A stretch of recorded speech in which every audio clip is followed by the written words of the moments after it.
FAPSCO, the Filipino Online Professional Services Cooperative, is because I believe that this is a cooperative that all Filipino online professionals own, control, and manage. So, the reason kaya po ako sumali sa FAPSCO, kailangan natin ng isang sistema at isang samahan na makakatulong sa bawat isa. This cooperative is a group na pwede silang sumama para mas magabayan sila sa kanilang freelancing journey. Ako sumali dihan sa FAPSCO kasi para makabuligak sa ato kapwa mga freelancers, and ito talaga ang passion and my mission.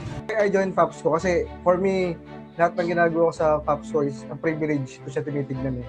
Kasi once in a lifetime in history na bigyan ka ng chance na mag-contribute. Stepping stone na rin to para maabot yung goal ko. The vision of the organization aligns with my personal vision, which is to develop and nurture an organization within Zamboanga City that provides much needed support for our online workers. I joined FAPSCO because the people I've met have the same values, vision, and mission as mine, and that is to provide assistance to those who would like to jumpstart their career as a freelancer. One of the reasons why I joined FAPSCO is because, so as a freelancer, I think it's important for us to have access to training, whether free or paid. Wanted our individual reputations to have a collective reputation for excellence. I wanted to be part of an organization that would be a pioneer group of individuals who will be working to promote online freelancing here in the Philippines. The reason why I joined this organization is that I saw their mission and vision towards helping all Filipino freelancers. I choose FAPSCO because we learn and grow as a community to help also others. Feel more safe and secure knowing that my knowledge and skills will only come from the most renowned and experienced online freelancers and racketeras here in the Philippines. I joined FAPSCO because I saw the potential growth is not just reaching one's goals and being successful, but there is camaraderie. I am very inspired with their achievements and advocacy in promoting and helping Filipino freelancers. Want to learn FAPSCO because of two things. Number one, I want to help freelancers to get a job. And number two, I want to learn more from you. I hope that here we will all grow together. We grow together.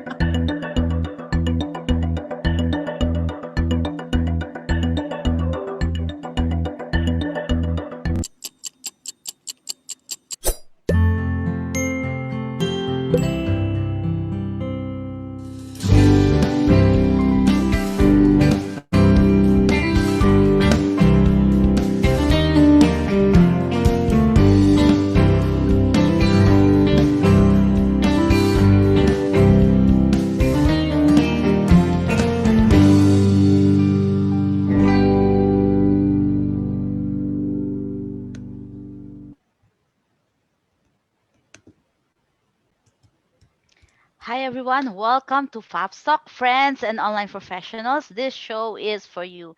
FAPSTalk, it's brought to you by FAPSCO, the national-based cooperative for and by Filipino online professionals. Please like our page, facebook.com/fapsco.ph, and you may also find us on Instagram, YouTube, LinkedIn, and please visit our website, fapsco.ph. And also, I would like to thank our partners, FAPSCO Media, for this wonderful layout. FAPSCO members was also always supporting us, and also Philippine online professionals industry. So I am your host, Shirley Portonado, and with me is Rochefort Rivera, and of course, we have Dennis Pagio. And maya-maya darating na rin ang isa sa ating mga host na si Jehan. So antay-antay lang natin. For tonight, 'di ba? Ang ngayon is malamig, 'di ba? Ang lamig-lamig ngayon. So, as an online professionals, medyo maganda or medyo gusto natin na humiga, 'di ba? Mga online professionals kasi tayo ay working online, we have our own time. So, medyo maginaw, masarap matulog. So parang pero ang dami nating gagawin. Gano'n 'di ba nararamdaman mo, Rochelle and Denny? So how's the weather there? All right, so far, Malamig. yes. Sige, share na rin ako. Go ahead. Charlene, so far malamig dito sa Cavite, and in fact now 17 degrees Celsius yung temperature sa Baguio ha. Pero dito sa Cavite, as in mararamdaman mo yung hanging amihan pa rin talaga na masarap matulog, kailangan natin talaga mag-work, and I would agree with that. Talagang as online professional, kailangan pa rin nating labanan yung bed weather kasi ang Bad tawag natin. weather. Yes. Ilang araw na tong bad weather na to, no? Ang sarap humiga. Okay, how about you, Miss Rosh? Ganun din, nakakatamad. Pero hindi pwedeng tamad. Kaka-start pa lang naman ng January, tapos tamad-tamaran. Ay, hindi pwede. Dapat may mga goals pa rin tayong kinikit. I'm sure yung special guest natin ngayon, ganyan din ang Tamang-tama. Ganyan-ganyan siya. Introduce na natin sila, Shers. Ay, siya pala. Okay. So ngayon, introduce namin ang aming guest. Isa siya sa pinagpipitagan na kasama namin sa Fapsco at isa siya sa mga trainer din ng DICT. So Bert Padilla is a high-growth mobile and web monetization and ad operations specialist with over 10 years of in-depth experience in IT media and publishing and ad tech companies. He started his digital marketing career as a tech blogger in 2008. So talagang matagal na talaga sa industriya. Receiving nominations and awards from local blogging communities along the way. So si Bert ay isa siya sa aming mga friends namin kasi nga dahil sabi ko nga kanina is trainer din siya sa DICT kagaya namin. So, Bert, kumusta ka naman, Bert? Hi. Hi, sir. Hi, guys. Welcome. Yan, kita na natin ang kagapuhan ngayon ni Bert Padilla. So, kumusta ka? How's the weather there? Malamig din dito sa Cebu actually. Oo. So, medyo maulan.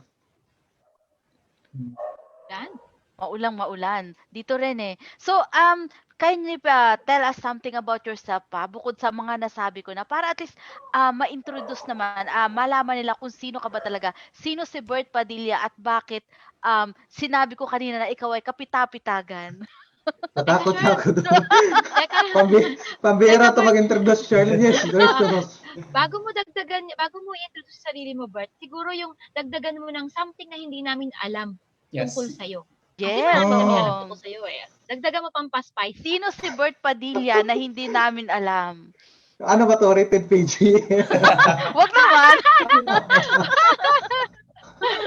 So yun, actually online, no? So I introduced myself as a goal-oriented and goal-oriented ad ops and assertive ad monetization expert for publishers and media companies, essentially because I do ad ops for publishers, no? So I hope I'm able to share more about that later on. Pero other than that one, I also advocate for digital jobs and online freelancing in the Philippines. So that is why friends around me would notice that na active ko since 2018 when it comes to training and freelancing. So I joined the ICT's program, yung Digital Jobs Page program, because I thought of it as a vehicle for me to continue the advocacy, and of course with Fapsco when we launched Fapsco. Ano naman yung hindi niyo alam niyo na yata eh. Wag natin yung mahihain si Bert Wala. Tay-tay lang naman. Tay-tay lang at ang ating audience. Yun. Okay. So I think this is also worth sharing na. Kasi when I discussed this with my, actually si Ma'am Janet, our mentor actually, I shared to her na gusto ko yung iba naman yung, kasi dati when we do freelancing kasi, hindi pa, kahit nandun yung free na component sa term na freelancing, no? May kasi it's like, even if you do like 2 hours of work daily, no, as a freelancer, then you do the rest of it for the business, dumarating sa point na parang you get exhausted because of a lot of things to do, no, in the process, working with colleagues and teammates. So yun, gusto kong yung weekends ko, Friday and Saturday and Sunday. It's like, gusto ko siyang spend whatever I want. No? So it's like, that already includes, kasi mahilig talaga ako mag-hangout. Yan. So kung wala lang COVID, I always like go out almost every Friday or every weekend. Hindi naman sikreto yun, alam niyo naman. Okay. Thank you for that. Unleashing lang, unleash lang Yeah. yung mga ano. So ang ating Pampawala ng stress. ang Yes. topic namin ngayon is the topic natin is freelance niching in the e-commerce and digital marketing space. So dun sa mga freelancer na bago pa, pwede bang paki-explain mo uli ano ba yung niching? Baka kasi mayroong mga kasama tayo na hindi pa nila masyadong alam ko yung niching. So ano Oo, ba ang yon lalim at na paano kung ano yung kahalagahan nun, kung bakit kailangan mo mag-niching, kung bakit kailangan mo malaman kung ano ba talaga yung gusto mong gawin. When I say freelancer niching, no, or niche, this actually your area of specialization, your area of focus, something that you really spend more time learning because doon ka magaling and doon ka kumikita ng malaki. So yan. That is that is somehow like an opposite to the yung tinatawag nating jack of all trades, no? Yung for example, kasi nga e-commerce and digital marketing. Pag sinabi mo kasi parang full stack e-commerce and digital marketing specialist ka, parang alam mo halos lahat. But then hindi ka expert level. Diba? So yung niching is you have to pick one or two, no, na doon ka talaga mag-establish ng expertise. Yan. Or something to that effect na parang mo talaga forte mo. Yan. Yes. Yes, Shirls. Nawala ka, Shirls. Nawala ba ako? Oo. Feeling ko nagsasalita ka naman nakamute, sorry. Hindi naman.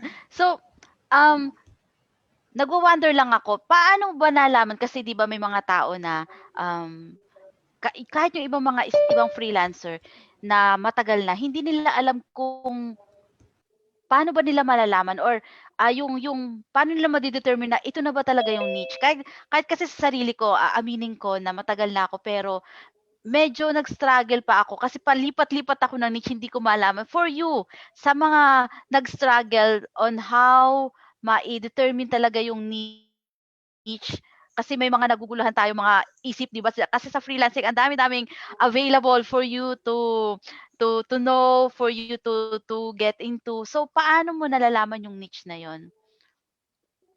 Yes, on my case kasi no, as you have introduced me earlier, nandun yung Cebu Tech Blogger. No? So, in other words, I really started as a blogger. So, and then ad ops for publishers. No? So, what I did way back 2012 when I really decided to do this full time is I look at the landscape of the display advertising landscape. Dalawa kasi siya. It's like the buy side and then the sell side. No, when we say kasi Google ads, Facebook ads, other media buying activities, yun yung sa buy side kasi, yun yung sa advertiser side.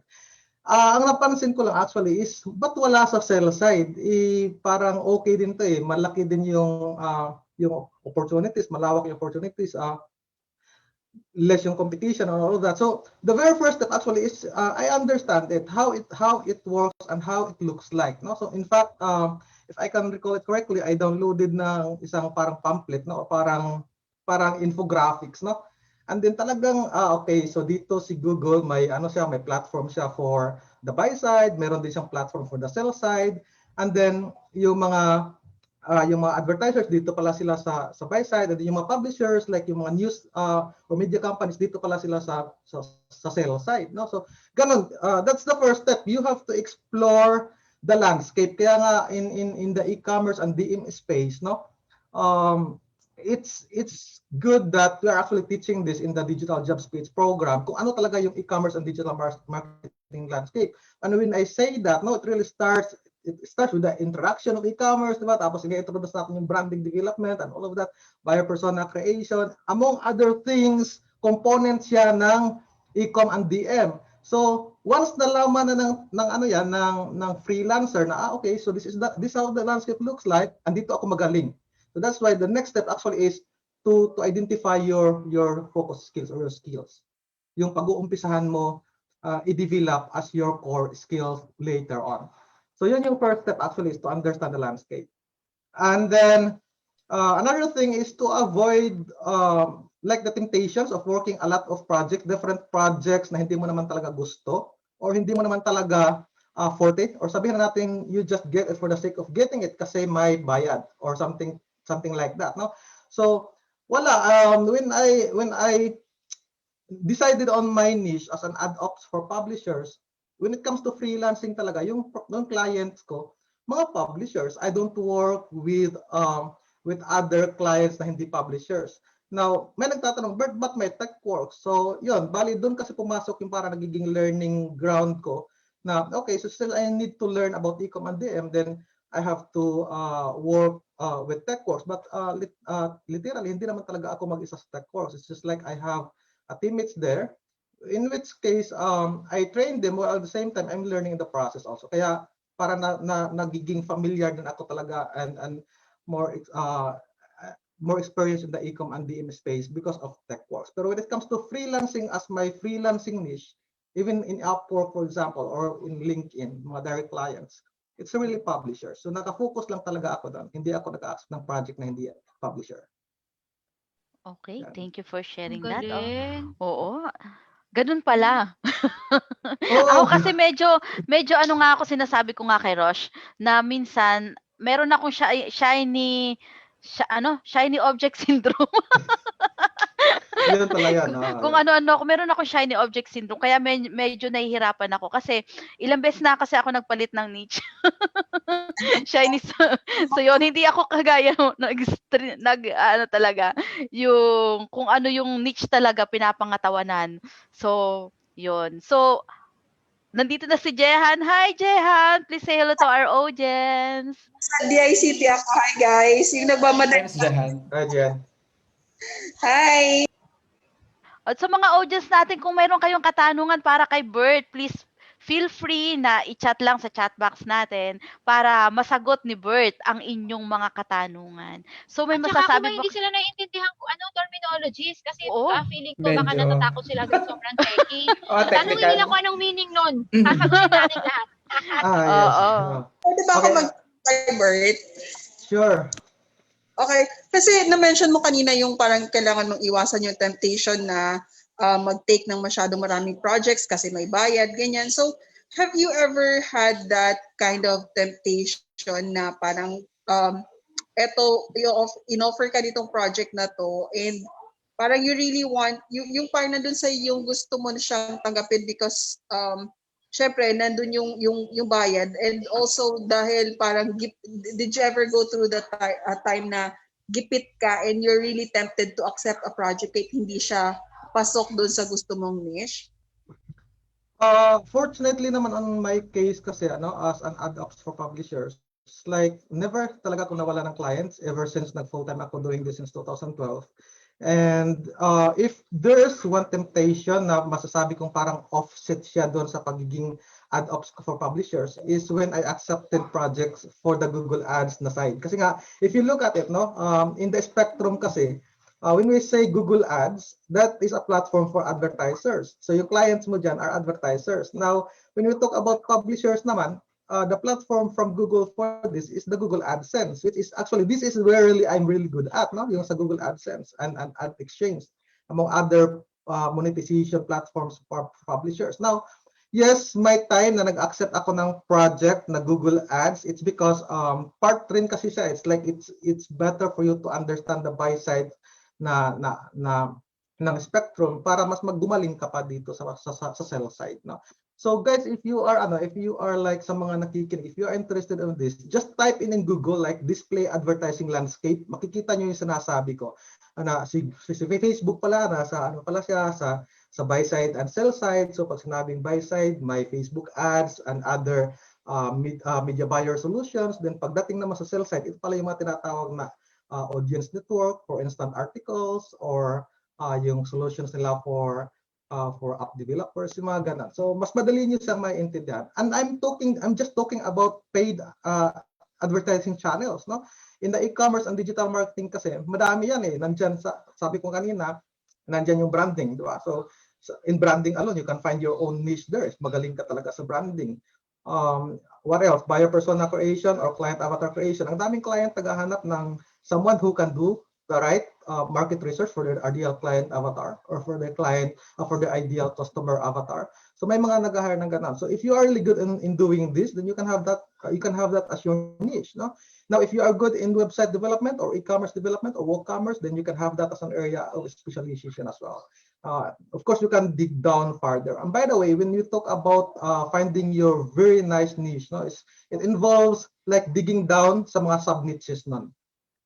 So for example, WordPress, e-commerce site development. So what are the platforms under that? So maybe we have like WooCommerce with WordPress, then Magento, we can have Shopify, no, among other things. Now, if you feel like, okay, so magandang pasukin yung Shopify, then I'll establish my specialty right here. Then dig down ka pa, anong part ng Shopify magaling ka talaga. So yeah, and then you just have to really find the right client for you with that one. Recap ko lang guys, no? 3 top level steps. Understand the landscape, and then possess the skills, no, or your focus skills. Then you find your target market. Yeah. By the way, I answered that question yet, Gian. Dami kong sinabi na. Actually, natuwa ako, Bert. Kasi hindi ko alam na yan yung expertise mo. Yes. In a very short, span of time, lalo kong napapatunayan na the more we stay longer in the industry, parang lalo nating nare-realize na marami pa pala tayong hindi alam. Kasi yung mga sinasabi mo, Bert, bago sa akin yan halos lahat eh. Bago yan sa akin. So, thank you for sharing that information. Follow-up question lang ako, Bert. Nagbanggit ka kanina ng 3 basic na is they need to study the market and then learn the skills. Yung tanong naman ni Jehan kanina kung paano yung tatanggi ka pagka hindi mo niche, 'di ba? So, paano naman ano yung maisasuggest mo to sa mga taong nag-uumpisa pa lang? Paano sila magkakaroon ng specialization kung kailangan na nila ng pera ngayon, like pambayad ng bills? Kasi ako dumating ako sa point before na tumatanggap ako ng client na hindi ko gusto. Right before I realize what my niche is, what can you advise to them? Yeah, I think I don't know what skills do you have right now, that's mga nakikinig. But if you are assuming that you are in the e-commerce and digital marketing space, no, it's okay for a start to accommodate different projects, no, from different areas. And then in the process, you can feel okay, mas inclined ka dito, ito na yung gusto mong gawin. Darating talaga yung point na parang ganun yung feeling mo na nakaka-stress na gawin yung social media marketing. So maybe I prefer just focusing on chatbot development, no? So parang ganun. So yes, if you are in that situation, okay lang naman na mag-accept ka pa ng mga projects, no? That's part of the process kasi. When I started and before I do this like full time in 2012, no? Atras tayo konti ng 2008, the time when I started blogging, no? Actually, nung nag-start ako ng vlogging is nag-accept ako ng mga paid posting, no? Nag-accept ako ng publication, yung mag-review ng products, no? Mag-publish ng blog for a certain telco, yung mga ganon. So, daming mga product reviews, may nag-approach sa akin na bibili sila ng link on my blog, no? And then I just realized later on, pang SEO na pala yun. Diba? Hindi ko pa alam yung SEO nun. So, part siya ng process actually to encounter that one. So I think there's nothing wrong when you accept projects, no?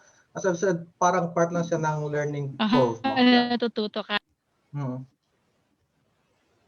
Alright. Hello po. Okay, Sir Bert, siguro balik lang tayo konti dun sa personal question siguro itong i-ask ko. Because you are a graduate of ECE, Engineering, and then medyo electronics yung part ng industry ang natapos po natin. And then you've become part of the industry of Lexmark, Teradyne, Globe, and then also tumagal ka sa industry ng Cebu Vloggers Society. Sir, paano mo na found out na ito talaga yung niche mo, since this is the topic that we are discussing tonight?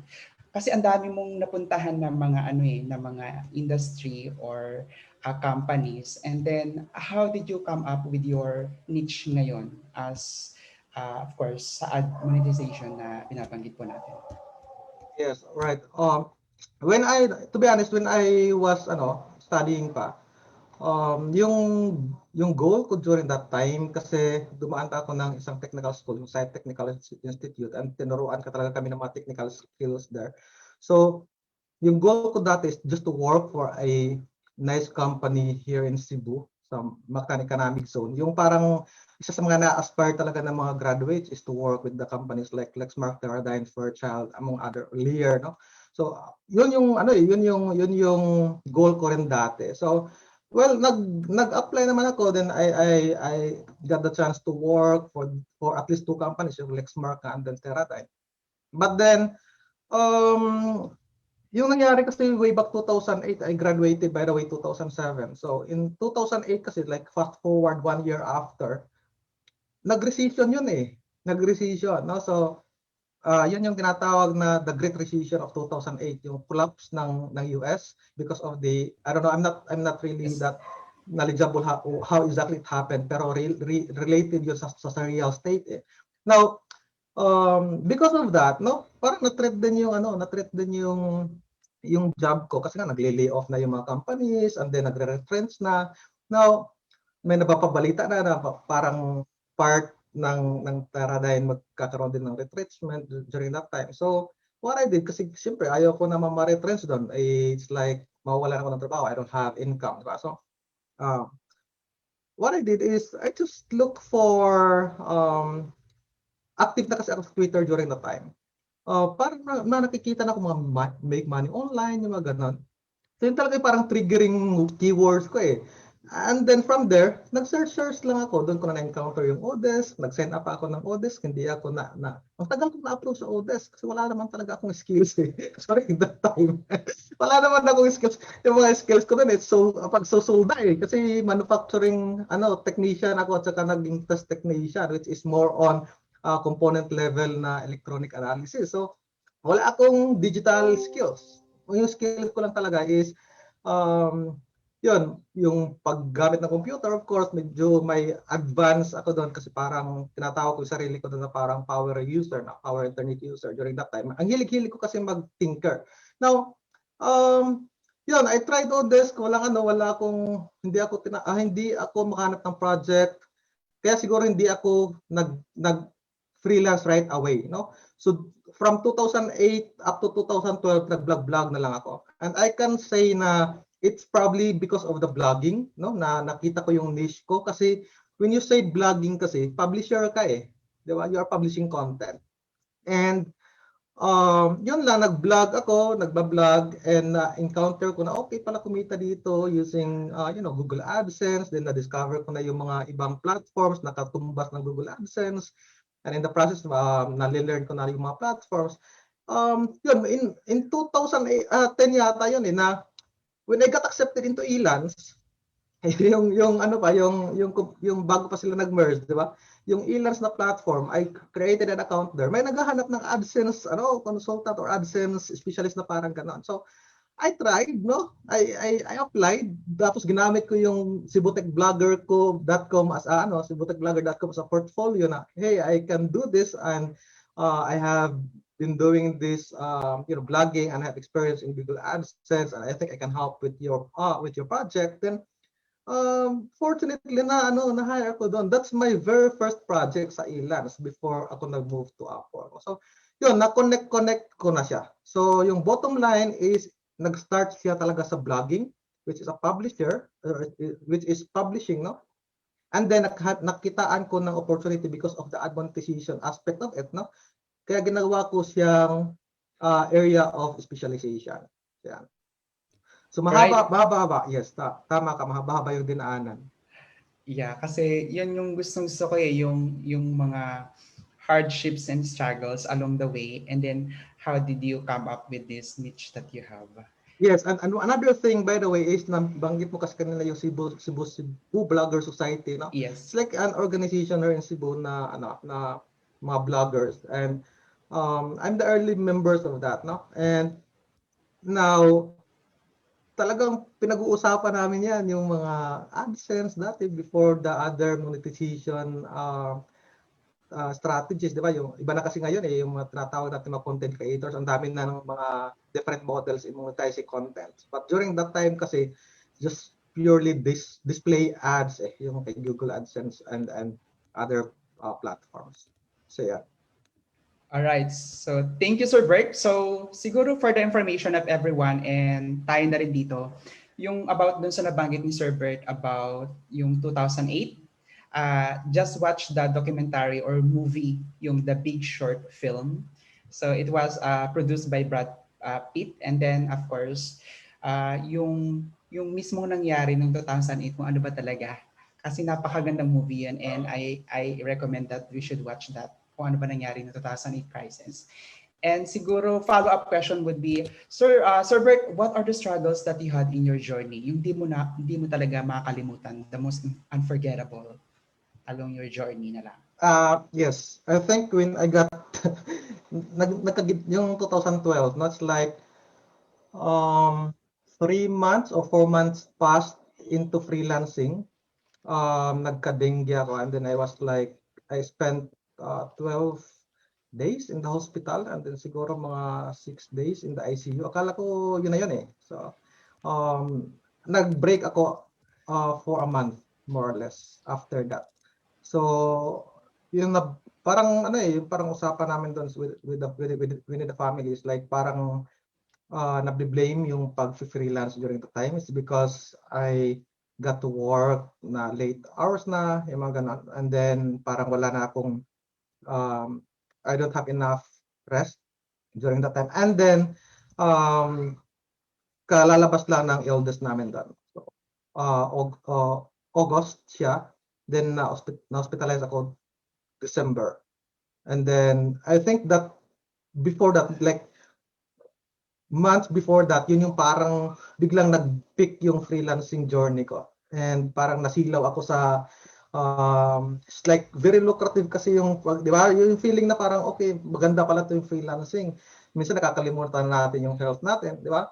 So, yun, nag-ano ako doon, nagkadinggi. And then, ang tagal ng recovery ko because mahina na pala yung resistance ko during that time. And here's the thing, wala na kaming wala na kaming HMO during that time kasi nag-resign na ako sa Teradyne like March of 2012. Try to look at it, nag-resign ako March 2012, I got married during that time, like days after ng resignation, tapos lumabas yung eldest, August, na-hospitalize ako by December. Nakakuha ako ng project sometime in August then. So parang yun, gumanon bigla yung yung freelancing journey ko. So very very scary moment ko yun.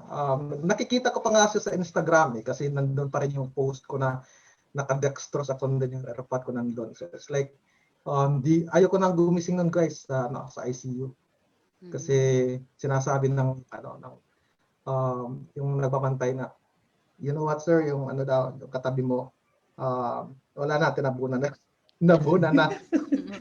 Nilabas na. Natatakot. Nilabas na tapos katabi ko daw ng unit, no. So dumating sa point na ayaw ko ring matulog during that time, pero naghahanap pa rin talaga ng tulog yung katawan ko, kaya buti gumising. Ayaw matulog. Baka hindi na magising. Nakakatakot yun. May follow-up question ako regarding that kasi 'di ba sinabi mo yung mga struggles along your journey. So 'di ba nung nagsimula kasi hindi pa talaga gaano kilala yung freelancing. Parang parang gano'n lalo na sa mga nakakakilala sa atin. Mayroon bang dumating ka ba sa point na parang yung gusto mo na parang, sige na nga, kukuha na nga ako ng regular job para eto na, mapakita ko sa inyo na nagtatrabaho ako talaga. Kasi minsan akala nila hindi tayo nagtatrabaho eh, 'di ba? Nakalagay lang tayo sa computer, lalo na kapag ikaw ang social media management ang ginagawa mo. Akala nila nagfe-Facebook ka lang. So Nag-FB dumating lang. dumating ka ba sa point na gano'n na parang sinabi mo na, sige na nga, magtatrabaho na nga ako para at least pag nagtatrabaho ka sa regular job, syempre regular yung oras ng trabaho mo, so hindi ka mapupuyat, 'di ba? Kasi kahit at my age ngayon, hindi naman nakikinig ng nanay ko.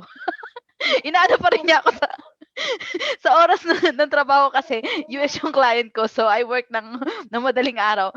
Hanggang ngayon inaano pa rin niya ako na ayaw daw niya yung klase ng trabaho ko, makulit lang ako. So, yung mga ganong bagay, dumating ka ba sa point na parang ginusto mo rin na bumalik o talagang nandito ka na, ito na talaga, freelancing na talaga, ito na yung love ko, ito na yung gagawin ko? Yeah, I think hindi ako umabot sa gano'n na situation. Kasi nga, sabi ko nga sa early years, like, nung mag-pick up kasi yung freelancing journey ko, it's like tuloy-tuloy talaga siya. And there's no going back na parang I have to go back to the corporate setting. Wala nang gano'n. It's like, I think that also one factor that made me where I am now in terms of freelancing. Kasi nga, isa lang yung isa lang yung focus ko. Wala nang distractions. So, I really post for it na, okay, after this, I'm going to put up my own digital agency and so on. So, yes, wala. Probably because wala rin kasi naging issue. Yan. Pero yun, yung mga suspicion na anong ginagawa mo dyan sa bahay, yung parang ganun, nandyan, siyempre, di naman ma-blame yung mga, yung typical na environment na bago pa rin din lang sa kanila na ginagawa niya nasa bahay lang, di ba? So, like anong ganun. Kasi, di ba mga trainer tayo, may mga estudyante na dating freelancer na nagsabi sa akin dati na parang inano sila ng kapitbahay nila, baka daw illegal yung ginagawa nila. Right. Dahil nga daw, lumalabas daw sila, may pera silang pambili, pero hindi sila lumalabas ng bahay. So, yun yung mga typical. So, do you have any other question pa, Dennis? And Jehan and Rosh? Siguro na Charlene, please Sir Bert, tell us about doon sa journey mo, paano ka napadpad sa Digital Jobs PH or the RISTP program.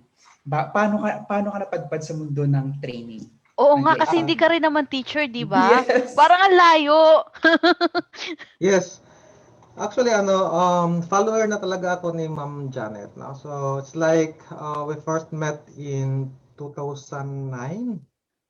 In one of the blogging events here in Cebu, sa Casino Filipino. Hindi ko talaga makakalimutan. It's like first time ko siya na-meet doon. And since then, yun, nagpa-follow na ako sa mga updates. And nakita ko yung post during that time, 2017, call for trainers. And alam mo naman, ang daming mga nagtatanong ano yung ginagawa natin, how they can learn from it. So, di ba? And then, I realized, hindi naman kasi talaga madali magturo eh. It's like, you have to put up the materials, you have to really establish your reputation as an expert or at least somehow magaling ka on this area, di ba? But during that time kasi when the first call for trainers sa DICT was announced, yun din yung time na nagpuput up sana kami ng parang startup product namin, yung tinatawag na AdWorks Grid, no? Yung kasi nagiging ko rin yung parang nag-incline din ako sa startup during that time bago ako bumalik sa freelancing talaga. But then it failed. Unfortunately, it failed. That aspiration was not materialized. And noong 2018 nang mag-announce sila ulit, yun, piniin ko na si Ma'am Janet. Then I said na, okay, I want to join this program. Yun, sabi niya, send mo lang yung CV mo. Then yun, the rest is history. Ready na si Bert.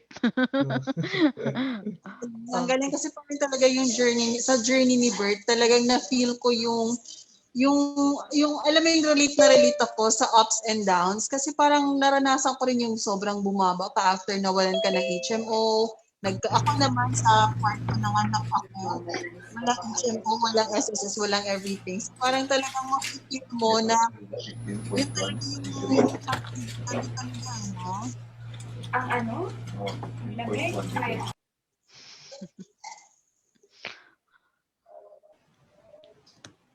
Nawala si Jehan? Yes. Yes. Hi guys, can you hear me? Sorry. Ah. Nadi-disconnect ako. I'm so sorry, you guys. May tanong lang sana ako kasi naririnig niyo ba ako? Yes, we can hear you. Yeah, palipat-lipat ako dito sa pwesto kasi naka-wifi lang din ako sa DICT. Nakipuslit. Yun lang, Bert. Ang gusto ko lang itanong is parang nakikita ko rin marami kang ibang mga courses na may mga courses ka actually na pinopromote online. So, where do you see your business going or where your professional career going? So, are you leaning more on towards teaching na ba or yung pagpo-provide ng courses or gusto mo pa rin ipagpatuloy kung ano yung naumpisahan mo na sa AdSense? Yeah, I think it's gonna be as is, no.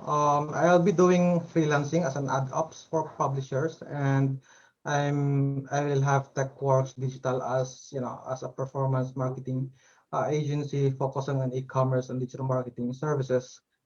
And in the process, as I learned that one, I want to teach the same learning, through TechWorks training. Kaya nagkakasama talaga yung tatlong yan for as far as these ventures are concerned. So yes, I see myself in the next 5 years ago or the next couple of years still providing trainings.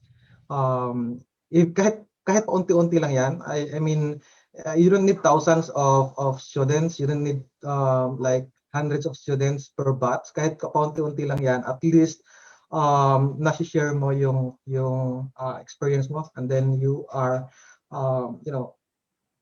you're putting some it's like you are binibigyan mo siya ng purpose, yung passion, di ba? So yeah. And of course, the agency will grow as aspired. Yeah. All right. Thank you for that, Sir Bert. Siguro, batiin lang natin yung mga nanonood natin sa FB Live viewers. So let me just say hello sa the following people. Ms. Sai Mendoza, Patrick Soriano. Thank you for watching also to Sir Marcus Mana, JK Jore, Ralph Mitra, and we also have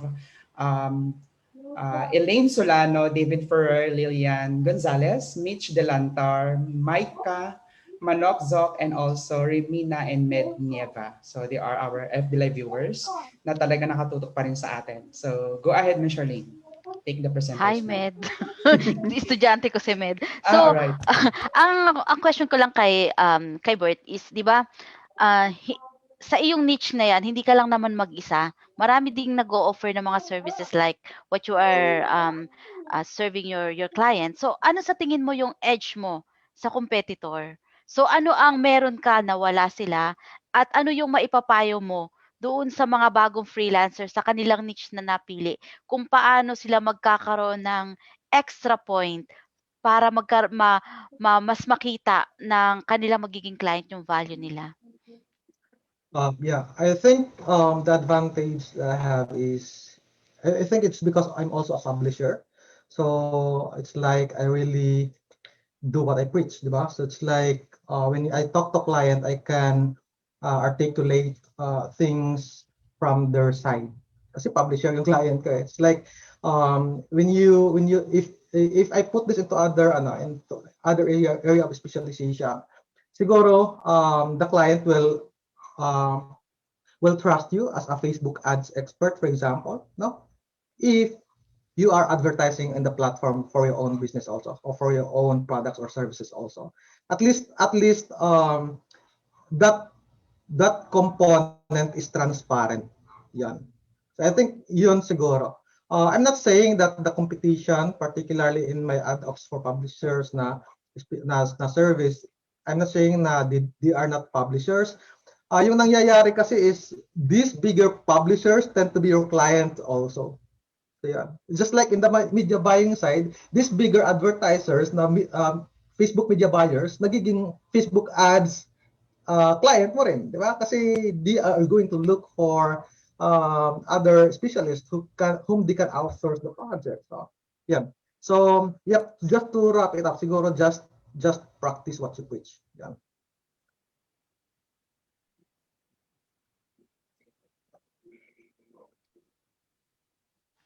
Natahimik tayo. Oo nga eh. I'm Ninanam ang sinasabi ni Bert. Practice what you preach daw kasi. Oo. Buti na lang tayo, nagtitrain ng online freelancing or being an online professional at tayo, mga online professionals din at the same time. Right. Yan. Pero Bert, hindi kasi talaga madaling hanapin yung niche mo. Hindi ko alam, nawala kasi ako kanina, sorry, naputol ako naputol lang yung internet connection ko. Pero kung natanong nasabi mo na lang was there ever a time in your life nung dinidiscover mo pa lang kung ano yung niche mo na feeling mo hindi ko kaya to? Or parang are you on the verge of quitting? Dumating ka ba sa ganung punto?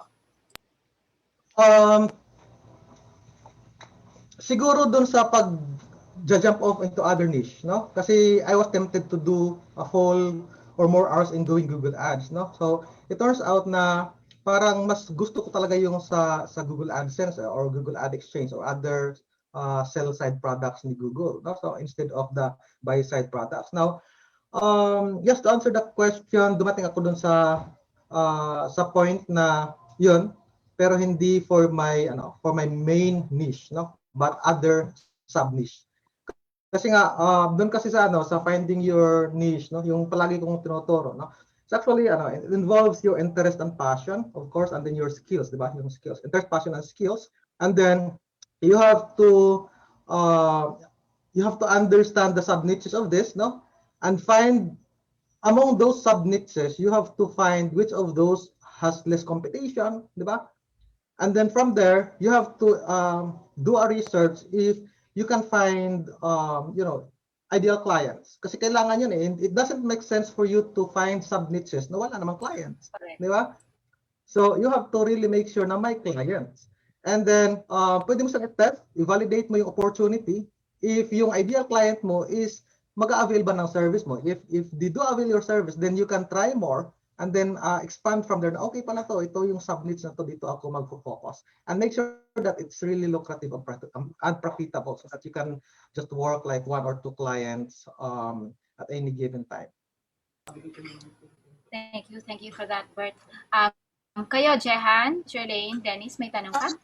May follow-up akong question doon, Bert. Like, nabanggit mo kasi yung parang yung part na find a niche na talagang meron kang mahanap na client or may client na willing magbayad sa'yo. Pero for beginners kasi parang mahirap i-determine yun eh. So when you were still starting out, how did you anong klaseng research yung ginawa mo para mahanap mo yung type ng client na willing to pay for the service that you want to provide? Yep. On my case kasi sa Google AdSense, no, it's like when I started with Elance, bali naghahanap siya ng AdSense specialist. I applied and then I tried, no. Fortunately, actually it pays well right away. And then from there, kasi nga sa freelancing you can dictate your price and you can you have to sense, no, if ano ba yung competition dito, madami bang nagbibid or madami bang competitors dito. Essentially, you have to figure out if meron talagang yung opportunities or more opportunities aside from your first experience na nakuha mo yung client. On my case, the moment na nakuha ko yung first client na yun, I find additional one, di ba?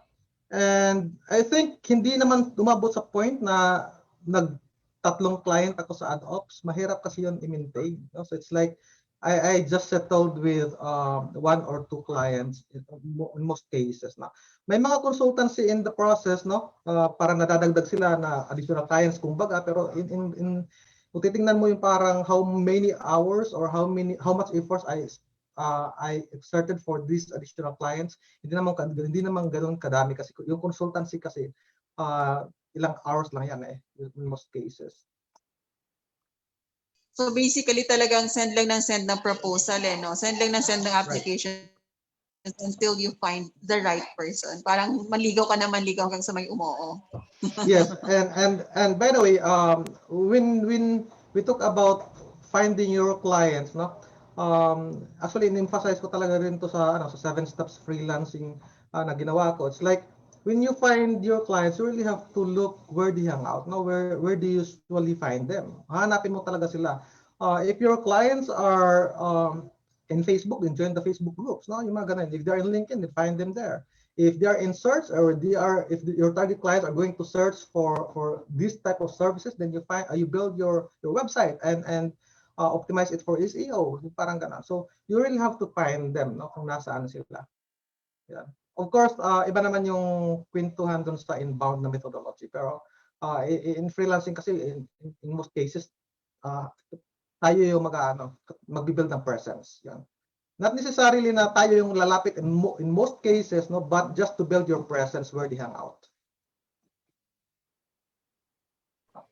Yun na sana yung question ko, pero may idadagdag na lang ako ibang question. So ano yung sa mga bagong freelancer ngayon, sa mga nagsisimula? So saan mo sila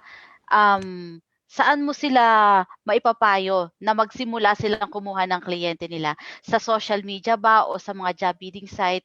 Kasi syempre kapag nagsisimula pala, hindi mo pa alam kung saan yung mga nag-hangout yung mga kliyente mo. Tsaka ang dami kong tanong, paano mo malalaman kung saan nag-hangout yung kliyente mo kung nagsisimula ka pa lang? Right. Actually, ang daming nagtatalo dito, no, yung mga freelancing platforms. Actually, yung kasi doon, yung parang essence ba? Yung clients kasi nandun na yun sa freelancing platform because they are looking they want to find a freelancer that can help them, di ba? But of course, you can also actually ako gumawa ako ng Quora channel ko, just answering questions din, and it turns out may mga clients na nag-turn out na naging client yun sa Quora. I'm not sure if you are familiar with that one. It's like parang Reddit, no? So yun, you can see my profile there. I answered a lot of questions related to my niche, di ba? Nagsasagot-sagot lang, essentially providing value because that's the early part naman talaga ng client acquisition. And then, yun, sometimes I also join groups, for example, with WooCommerce, kasi yung talagang focus namin is more on WordPress plus WooCommerce versus Shopify or Magento, di ba? So I joined WooCommerce, I joined Elementor Pro groups, I joined OceanWP groups, yung mga ganyan ba? Related na mga groups doon sa ginagamit ng mga platforms. Kasi at the end of the day, nandun yung mga potential clients eh. Di ba? Magtatanong-tanong lang yan sila at first, but eventually may may magre-reach out sa iyo, lalong-lalo na kung mahilig kang sumagot ng mga questions. Magugulat ka na lang. Magugulat ka na lang. Sobrang totoo yon. Kaya lang, ang akala ng iba, long cut siya. Ang pinaka-shortcut kasi yung pag nasa platform sila, tapos nag-send sila ng application. But what they don't know is that yung proseso, they cut it short kasi hindi na sila kailangan mag-send ng, let's say, 20 proposals. Kasi may makausap ka lang ng isa, dalawa, and you've given enough value, sigurado oo yun eh. Rather than sending 10 proposals na hindi ka kilala. Right. And another thing, by the way, guys, no, dito kasi sa Philippines, no, particularly doon sa mga bagong freelancers na parang medyo na sort of parang na-intimidate pa or something like that, no, sa mga foreign clients, they tend to work with local clients. And normally, what I usually suggest is to yung DTI actually is also is a channel also to find clients. Hindi nyo lang napapansin yan, yung DTI. Yes. So actually, they have a huge database of MSMEs. So you can find potential clients there. I know one freelancer na part siya ng training actually ng digital jobs under my class, no? Under my batch, one of my batches na ang galing niya eh. Madami siyang clients, social media marketing, and then yung mga clients siya is mga MSMEs. Saan niya nahanap? DTI lang. DTI lang, quote-unquote. Okay. Tanong-tanong din kayo sa DTI, by the way, no? Yung mga Facebook pages nila. Naman sila ng mga features ng MSMEs. Okay, ang bilis ng oras, 7:54 na. Hindi natin namalayan, di ba? Ang sarap ng kwentuhan natin. Siguro tayo, Faps Talk. Yes, please, Oh, Charlene, go ahead. Sige, Na, ako magpapasa ko sa Fapstock, ipapasa ko kay Dennis yung turn ko. Kasi kakapasok ko lang, hindi ko nabuksan yung slides ko, sorry. Pero para maranasan ni Dennis magtanong. okay, ikaw na mag-start, Dennis. Alright, so as what we are doing here in Popstop, may mga certain questions kami, Sir Bert, na itatanong sa inyo and you just have to choose from those option na ibibigay. Kailangan pipili ka talaga. Mabilisan lang siya. Yes. So, fast Popstop. Okay, sir, ready? Okay, so first question would be wine or beer? Beer. Okay, morning or night person? Night. Night person, all right. And number one online tools you can't live without? Tools or platforms? Online tools, yes, sir. Slack. Slack. Yeah.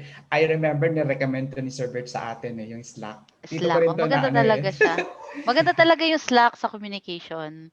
Okay, so last, bago ko ibigay kay Charlene, regular home office attire. Kahit ano, kung pagising ko, diretso na yun. Kung ano yung pantulog, yun na rin. Nagbibihis lang ako pag may mga ganito, diba? Go ahead, Miss Charlene. Okay, where do you go when bored or tired? Sa friend ko. Okay. What would your pet say about you if we ask for a reference? Wala kaming pet. Kunyari lang, mayroon kayong pet. Pwedeng skip ko. Okay. First time na may nag-skip. Okay, ito na lang. Describe your life using film titles.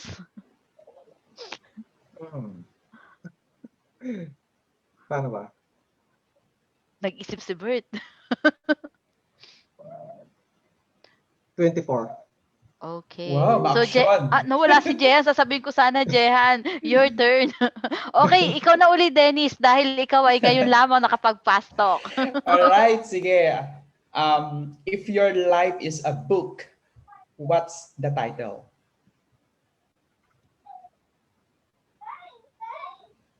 Actually, hindi ako mahilig magbasa ng libro, to be honest. No? Bago lang ako nagbabasa ng libro, nang tinuturuan ako ng mga leadership skills. Sa mastermind. Sa mastermind. At saka, totoo. No? Pero yung maalala ko lang na book, no? Ano nga ba? Wala, yung mga journal yung binabasa ko, yung mga electronics journals, mga ano na. Mga how-tos. How-tos yun, how-tos. Mga DIYs. Alright, Sorry, thank you, sir. Okay, so sir, one question, or last question would be, who and what keeps you motivated? Of course, the family, the kids, and the wife. Bakit kirahin ni wife mo? Mukhang nakabantay, Family naman kayo. So, go ahead, Mr. Lane. Thank you, Bert, for that wonderful answers sa aming mga question. So, natutuwa ako na nag-share ka sa amin na regarding niching kasi yun yung karamihan sa mga ano ka talaga kapag nag-start ka pa lang, kahit doon sa mga dating mga luma na mga matatagal na sa industry, yun pa rin minsan ang kanilang problema, yung niching. Yon. So maraming salamat at i-share mo sa amin ang iyong mga know-how sa niching na yon. Okay? Rosh, mayroon ka mga parting message? Damihan mo na. Thank you. Kasi konti lang nasabi mo kanina. Okay lang, hindi. Natutuwa ako kasi naging guest natin si Bert. Actually, sabi niya, marami na daw tayong alam tungkol sa kanya. Pero hindi. Hindi ko alam yung niche niya. So, marami din ako natutunan sa mga niches. Mga sinabi niya actually sa mga terminologies na binanggit niya. 'Di ba? Na although lahat tayo nagturo naman ng digital marketing, ng e-commerce, pero yung sa ads sides, yung 'di ba sa Google Ads, ads, sa Facebook ads, may mga binanggit siyang terminologies na bago rin sa akin. So para sa inyo, sa mga nakikinig dito, kung meron kayong mga hindi naintindihan, Google nyo lang. Kasi maiintindihan nyo yun in the end. And then, parang sinabi nga ni Bert, gawin mo lang. And then, kung saan ka nag-i-enjoy, yun ang gawin mo. Humanap ka ng client na yun yung hinahanap na service. Kasi nag-i-enjoy kang gawin. And then later on, you will grow into that certain niche, into that certain industry, and you will become an expert. So, hindi ka na magiging jack of all trades at master of none. Isa ka na ngayong specialist or expert in your chosen field. And that's how you grow. Especially in the online industry na hindi ganun kadaling mag-grow, lalo na pag mag-isa ka. At syempre, pag feeling mo mag-isa ka, nandito naman ang Fapsco to help you out. Galing! Kayo naman. Kanina, akala ko sasabihin mo, kapag may hindi ka naintindihan, itanong mo kay Bert. Okay, Dennis, ikaw naman. Okay, I think nasabi niyo na lahat but thank you for sharing in behalf sa Fapsco Media and Fapstock. Sir Bert, thank you for imparting your time. Talagang matagal na namin hinintay talagang pagkakataon na to na mag-guest ka namin dito. And as we have said, kayo yung set of pasabog sa 2021. So thank you for sharing your knowledge and expertise with us. And I guess this is the end of our program. Ms. Charlene and Ms. Rosh, go ahead. Baka may parting message pa si Bert sa ating mga nakikinig, nanonood, sa kanyang mga fans. Yes. Yeah, and invite them for next week's Fapsco Academy. Oo, and invite them also para sa iyong yung tech work mo? TechWorks? Yes, What you call that? TechWorks. Okay. Yes. Naano ako doon. Napubulol. Yes, guys. Of course, thank you very much, Rosh, Charlene, and Denise for having me tonight. It's always a pleasure, kumbaga, to be part of Foxco, and of course, our listeners, guys, particularly sa newbies or particularly doon sa mga parang naguguluhan pa about their niche, kumbaga, So yan lang. Just decide based on these aspects. Now, I'll just repeat this for the last time. Yung interest, passion, and the skills you have. And then you have to understand the sub-niches of your skills, or your focus skills. And then you find the less competitive sub-niche, yung tinatawag natin blue ocean.